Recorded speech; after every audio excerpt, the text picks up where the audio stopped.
Aujourd'hui, ne fermez pas votre cœur, mais écoutez la voix du Seigneur.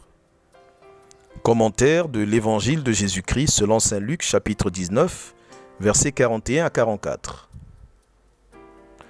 Frères et sœurs, Jésus ne cache pas son émotion. Sa tristesse est grande, son bouleversement est inaccoutumé.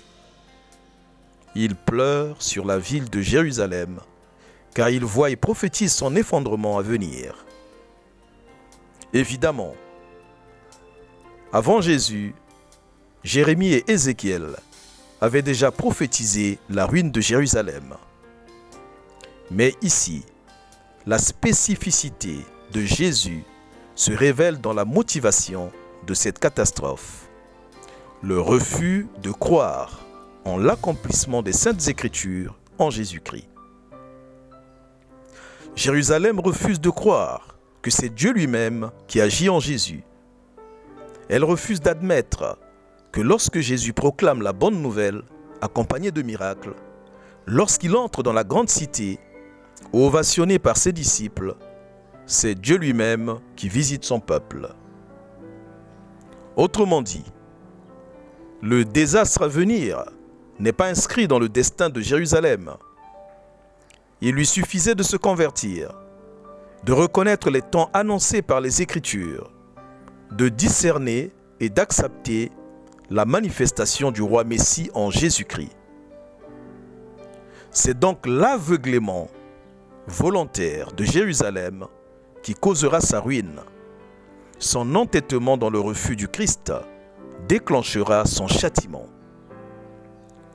La conclusion de l'Évangile est explicite à ce sujet. Ils t'anéantiront parce que tu n'as pas reconnu le moment où Dieu te visitait. Quelle résolution! Demander la grâce de reconnaître le moment où Dieu nous visite et de l'accueillir.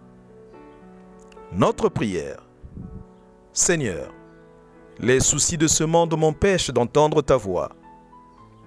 L'agitation de la vie semble l'emporter dans mon cœur. De nombreuses distractions ne m'aident pas à distinguer ta présence prioritaire.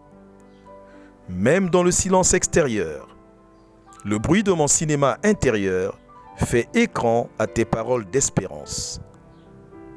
Je te prie, Seigneur, de dissiper tous ces obstacles, de régner dans mon cœur et dans ma vie, d'ouvrir mes yeux à ta présence, de me nourrir de toi, pour avancer dans la foi, l'espérance et la charité.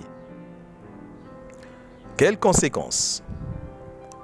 La foi dépérit en remettant sa pratique à plus tard. Et le résultat du dépérissement, c'est le désert.